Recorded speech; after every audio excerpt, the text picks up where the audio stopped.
Hello guys, അപ്പോൾ നമ്മൾ തൃശ്ശൂർക്കാർക്ക് ആനയും പൂരം എന്നൊക്കെ പറയുമ്പോൾ ഒരു വികാരമാണ്. പക്ഷെ അത് പൂരമൊന്നുമല്ല, ഒരു ദേശവിളക്കാണ് കേട്ടോ. ചിറക്കലാണ് സ്ഥലം വരുന്നത്. അപ്പോൾ ഞാനും ചേട്ടനും ഉണ്ണിയും കൂടിയിട്ടാണ് കേട്ടോ പോയത്. ഇത് ചേട്ടൻ്റെ ഒരു ഫ്രണ്ടാണ്. അപ്പോൾ അന്ന് തന്നെയായിരുന്നു കൊടകര ഷഷ്ടിയും. അപ്പോൾ അവിടേക്ക് വരാൻ പറഞ്ഞിട്ട് വിളിക്കുന്ന രംഗമാണ് കാണുന്നത്. പിന്നെ ഫ്രണ്ടിൻ്റെ വഴിക്കും പോയി ഞങ്ങൾ ദേശവിളക്കിൽ നിന്നു. പിന്നെ ഞാൻ ദേശവിളക്കിന് വന്നിട്ടുണ്ടെന്ന് അറിയിക്കാനുള്ളൊരു ഷോ. അപ്പോൾ ആനയുടെ കൂടെ ഒരു വീഡിയോ എടുത്തു.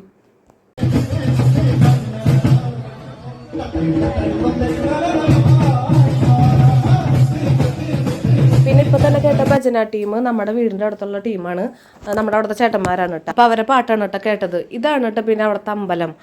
വാഴപ്പിണ്ടി കൊണ്ട് ഉണ്ടാക്കില്ല എല്ലായിടത്തും. ഇതുപോലെ തന്നെയാണ് ദേശവിളക്കിനെ ചെയ്യാമെന്ന് വിചാരിക്കുന്നു. പിന്നെ ഇത് ചേട്ടൻ്റെ വേറൊരു ഫ്രണ്ട് നന്ദുട്ടൻ. പിന്നെ അല്ലാതെ ആസ്വദിച്ച് നിൽക്കുകയാണ് കേട്ടോ. ലൈറ്റും പാട്ടും ആനേനൊക്കെ ആൾക്ക് ഭയങ്കര ഇഷ്ടമായിട്ടുണ്ട്.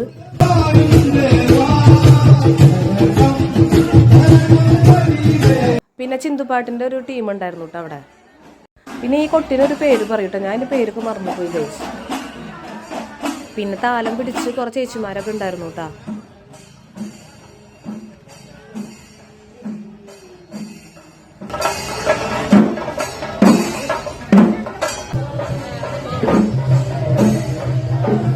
നന്ദുട്ടന് പിന്നെ ആനനെ ഭയങ്കര ഇഷ്ടമായിട്ട്. അപ്പം ആനനെ വിളിക്കുന്ന രംഗാണ് ഈ കാണുന്നത് കേട്ടോ. അതൊക്കെ കഴിഞ്ഞതേ നന്ദുട്ടനെ ഒരു കളിപ്പാട്ടം മേടിക്കാൻ കയറി. അങ്ങനെ കളിപ്പാട്ടമൊക്കെ മേടിച്ച് ഞങ്ങൾ അവിടെ നിന്ന് പോകുന്നു കേട്ടോ. അപ്പോൾ വീഡിയോ എത്ര ഉള്ളോ? വീഡിയോ ഇഷ്ടമായ ലൈക്ക് ചെയ്യുക, ഷെയർ ചെയ്യുക, സബ്സ്ക്രൈബ് ചെയ്യുക. അടുത്ത വീഡിയോയിൽ വീണ്ടും കാണാം. ബൈ.